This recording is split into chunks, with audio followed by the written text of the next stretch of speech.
Why, hello there, and welcome back to another episode of Big Sis Radio. It's been a wonderful journey. It's been a fun journey. It's been a really enlightening journey, and I'm so glad you stuck with me to episode 3. I'm so glad we were able to make it on episode 3, honestly. And in this episode, we're going to be talking about a topic that is not exactly easy to admit. That hasn't always been easy to admit, and it affects a lot of women. So the topic is why women struggle with self-respect. But before I continue, please like and subscribe to get more from Big Sis Radio. Okay, now before anyone can misunderstand, this is not about blaming women. It's about understanding where certain behaviors come from so we can start changing them. Yeah, because the truth is, self-respect doesn't just appear overnight. It's something people learn and sometimes unlearn. And one of the things that damages our self-respect, like our orientation towards self-respect, is one, how girls are raised. One of the time girls are raised to play that nice girl attitude. Like from a young age, girls are taught to be polite, accommodating, agreeable. They're encouraged to keep the peace, avoid confrontation, make others feel comfortable. So a lot of women grow up believing that being a good woman means always being nice, even when you're being disrespected, which is wrong. Because accepting disrespect causes more disrespect to come, and then because we've already been oriented to believe that this disrespect, that this is not disrespect, this is, you just have to deal with it, you just have to handle it, you just have to bear it, you just have to be accommodating, you can't complain about it, there's nothing you can do about it, which is completely wrong, by the way. So a lot of women grow up believing that is how a good woman should act, and over time that habit of keeping the peace can turn into tolerating things that should never be tolerated. And that is one of the things that causes us to lose our self-respect, when we cannot draw the line and say, no, this is not what I'm going to take. And the reason we can't draw that line is because we don't know that there should be a line there that should be drawn. Like, we don't know that we're meant to be confrontational when someone crosses that line, because what we know, what we have in our head is, as girls we're meant to be accommodating, as women we're meant to be accommodating, we shouldn't be looking for trouble, we shouldn't be disrupting the peace, we should be, even when people bring heat to us, we should be the calming thing, we should be the fan, we should be blowing the breeze down, like we should be blowing breeze to cool the fire down, we should make things better, easier, peaceful. And it's hard to create peace when peace is not brought your way. Like, you're bringing chaos, and you by yourself are tasked with the responsibility of reducing that chaos. Another point is fear of being labeled. Confident man may be assertive, but a confident woman might be called rude, proud, difficult, just because. And lots of people don't notice it. Some people don't, like, not everyone puts mind to realize it, but most time in society, when a man speaks confidently, it's him being assertive. Okay, it's a normal thing. When a woman speaks confidently, not in all cases though, people are starting to unlearn this habit, but in some cases it is seen as her being proud, it is seen as her being difficult, it's seen as her being rude. And because of this, some women think to themselves that they are not meant to be out there, like they keep to themselves, and this makes them to shrink themselves into their inner selves. They lower their standards, they stay quiet when someone is doing something wrong, they stay quiet when something is wrong, or apologize for things that don't even require an apology, because they feel that is what they should be doing. They don't feel like they have a voice of their own, they don't feel like they have the right to come out and say this isn't right, because they have the fear of being labeled. Not because they don't know better. Sometimes, most of the time, they don't know better, but sometimes they don't even know better. And sometimes they do know better, but it's because they don't want to be judged. They know this is wrong. They know they should be speaking out, but they feel like if I say it, they'll be like, just come with that feminism thing again. Like, it's too much, which it shouldn't be. People shouldn't see it as you being too much. And even if they see it as you being too much, leave them. I mean, one of the factors that a woman needs to consider is how to be her best self. And you having to live your peace, your sanity, in order to care for others is insanity. Like, you're caring for another person's sanity. You're trying to make another person comfortable, and it's at the expense of your own comfortability. It's at the expense of your own sanity.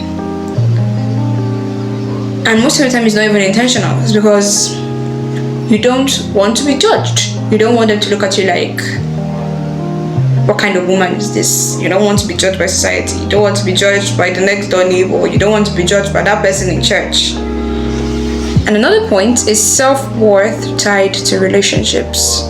For many women, self-worth is deeply tied to being loved or chosen by another person. And society constantly sends this message that a woman's success is connected to her relationships, her marriage, or being desirable. Like, that is how a woman can evaluate her worth when she gets married. Like, oh, you're already this age now. Shouldn't you already be looking for a husband?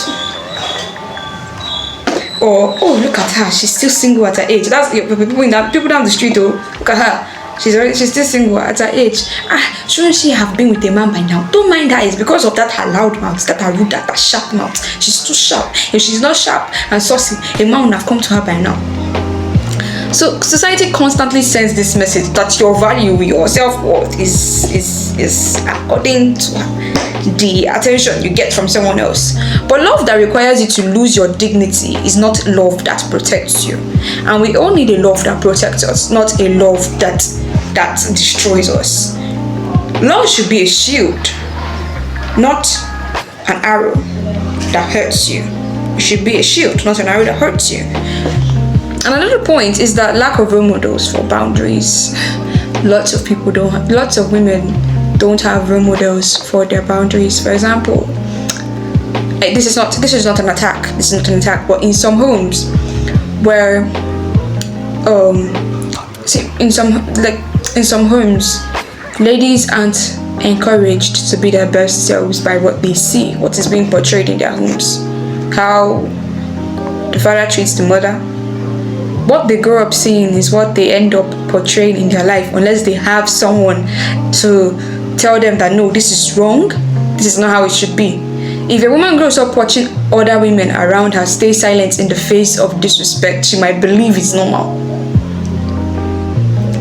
In a house where daddy disrespects mommy, or uncle is disrespecting auntie, there is disrespect and the woman is taking it, not calling it out, not fighting back, not saying this is wrong, you shouldn't treat me like this, I deserve better, not being able to realize that, not being able to point that out.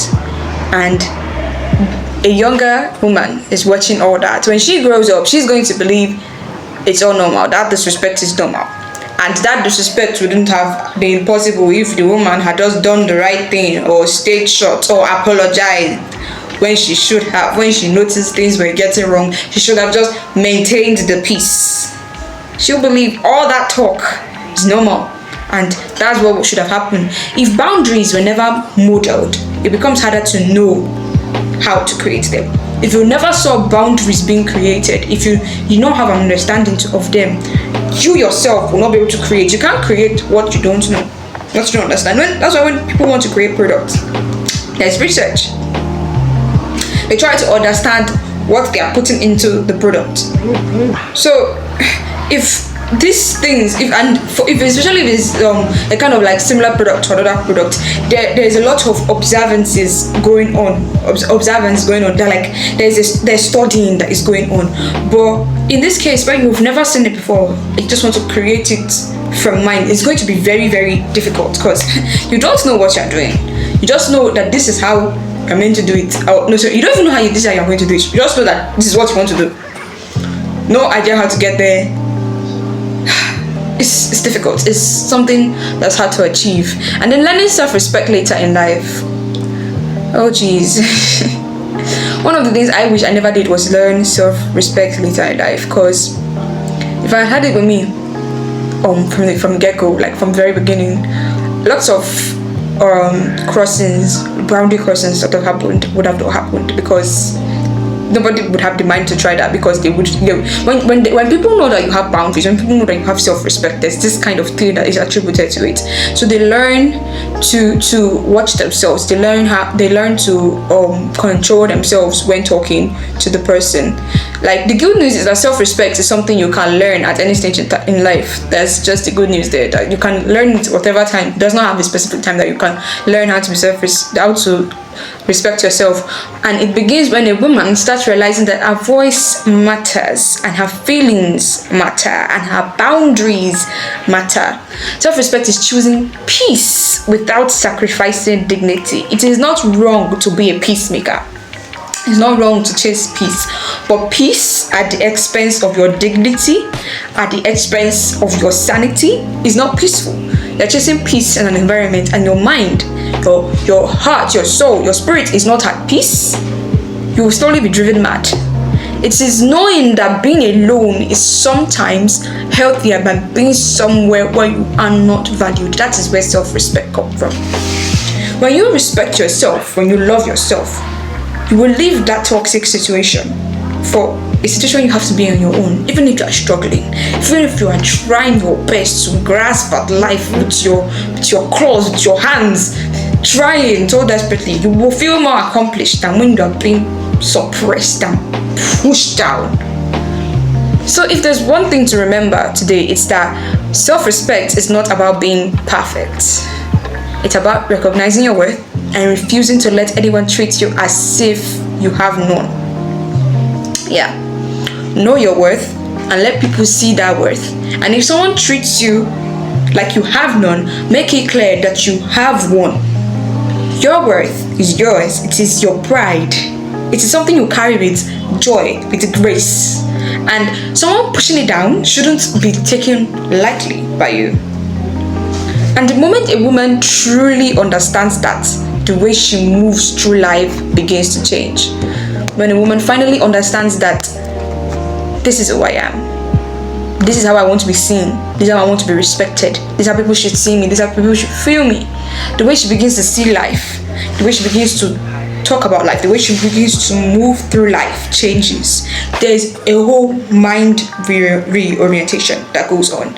So that's the word for today. Those principles, those things that I mentioned are the things that you need. We all need as ladies, in the term of understanding our worth, in the term of self-respect. So yeah, I just opened up a whole can of secrets for you, a whole can of things people probably did not tell you, and you were always wondering, how do I maintain my self-respect? Why do I keep losing my self-respect? I just let you in on a little secret. So yeah, thank you for listening. Stay tuned for more conversations. Can't wait to see you again next time. Bye.